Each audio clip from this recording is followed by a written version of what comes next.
This is James Holder for IFL TV in association with Matt. Please, Jim, my buyout. I'm in Leeds today for the We Are Leeds press conference. With me, I've got promoter Eddie Hearn. All right, Ed? I've noticed that you hold the camera a lot higher than Coogan, which is good for my double chins. Do you like it if I was to do this? No, but Coogan does it like this. Coogan's got his like own this, way. and obviously, you know what I mean? You start seeing the sag a little bit. So nice and high, and then you might get a bit of pretend jawline. He does the little panoramic that's it, there you go. steps as well. I know, yeah, he does, yeah. Like but that's just the shaking. That's not, you know. Kind of like. Yeah.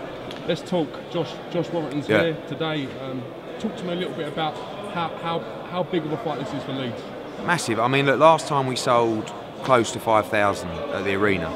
Now we're going to do 10. So you have to think we're close to outgrowing the arena. I mean, there's not fighters in this country that sell the amount of tickets that this kid does. He is a phenomenon in the city.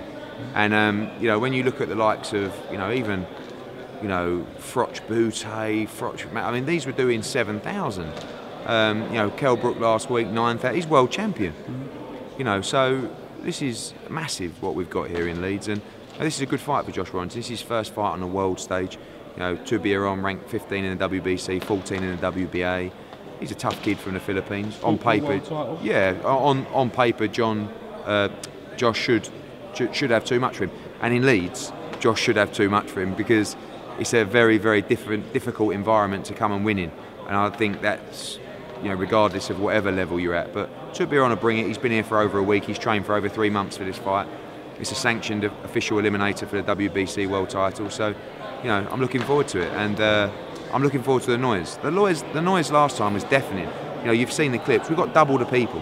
We've got double the people. We've got double the beer. We've got double the emotion, double the passion. It's going to be a real special night. You said possibly 2 fights before you step Josh Warrington up, looking at some kind of world title challenge. Would the winner of Evgeny Gradovic versus Lee Selby be appealing for you? Eventually, I think. I mean, look. You know, after here, we want to come back with, you know, another big fight. I think what we need after this is we need a name. You know, we need someone that's going to make the division stand up. If Josh gets through okay on Saturday, I think he's ready for that kind of name. And I think if Selby can beat Gradovic on May the 30th, you know, he'll want to go out and he's got his own plans. And obviously he's with us as well, so we want to go and, you know, defend that world title and maybe even try and unify the division. But at some point, if Josh Warrington keeps winning, Selby against Warrington becomes a massive fight, and it does 40,000 here. It might even end up doing 40,000 in Wales if we grow Selby in the right direction. So that's something that's very exciting. I think it's just one of the big domestic fights going on in potential fights in British boxing at the moment. We just got to start making some. Speaking of Wales, the Welsh interest on this card, Chris Jenkins has now been taken ill. He will not fight Tyrone Nurse on Saturday. Can you talk to me a little bit about the replacement? Yeah, it's you know, this game just kicks you in the nuts constantly. I'm sitting there last night at 8:45 at night, just sitting on the couch. Busy day yesterday, and all of a sudden my phone goes, and it's John Wish from our office. He never ever phones me at that time unless there's a problem. I looked at the phone, I thought, I wonder who's pulled out. Picked it up, said, "Go on." The first thing I said is, "Go on, who is it?" He went, "You ain't going to believe this. Chris Jenkins has collapsed." It's like, fucking on a Wednesday night. He collapsed in his gym in front of the British Boxing Board of Control, actually, and was taken to hospital. Spent the night in hospital on a drip. Obviously, he's out of the fight, and you know, my thoughts with him. He's been waiting a long time for this fight. People don't realise all the time that these guys train for 10, 12 weeks. They don't get paid when they're training. They get paid on the night. So gutted for him.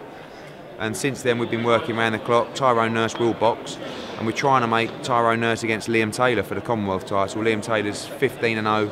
With Steve Wood. It's a great fight. If we can pull it off, I'll be over the moon, and we'll keep working on that over the next few hours. We do wish Chris Jenkins a swift return. Obviously, his safety is paramount. But will he get his opportunity when he returns? Yeah, look, the bout contract's signed, so you know, really, Tyrone should meet Chris Jenkins as soon as he's fit and well to do so. So, you know, that's obviously a concern. But my immediate concern is making sure Tyrone is in a proper fight on Saturday night, and it's, you know, it's one of them where you just got to do what you do, think on your feet, and try and make it happen. Martin J. Ward versus MAXI Hughes. Great controversy fight, in the last fight. We kind of saw the life draining out of Martin J. Ward's face when that second decision of a knockdown, which looked like a slip, was given. How important is it that for Martin J. Ward and Maxi Hughes, that for each fighter, they put on a good show tomorrow? You know, this is a great fight, James, and a couple of reasons for that. One, because they're both very talented, and two, you know what, they're proper nice kids. All they do is live and breathe the sport of boxing. Now they've got a chance to go and fight for the WBC International Super Featherweight title, get world ranked. Martin Ward is someone that I've watched over the years in the gym from the ages of 15 and thought, this kid has got it all. He's boxed well as a pro. Last time against Maxi Hughes, he didn't deliver anywhere near what I know he can. He looks, in sparring, he's been sparring a Jose Alusagan, even John Ryder, Ricky Burns. He looks sensational in the gym. Now it's all about delivering on the night. Sometimes you can do it, sometimes you can't. He was born in Leeds. He sold over 300 tickets here. Maxi Hughes is from Yorkshire. He's done 400 tickets. Dave Coldwell, who I always have banter with because obviously he looks after Maxi Hughes, tells me Maxi Hughes has looked sensational in the gym. So's Martin Ward. So they've both got to step up on the night. What I think you're going to see is a brilliant fight on Saturday between these two. But there's massive pressure. There's going to be 10,000 in the arena, live on Sky Sports. But this is the fight, the defining fight for both of them.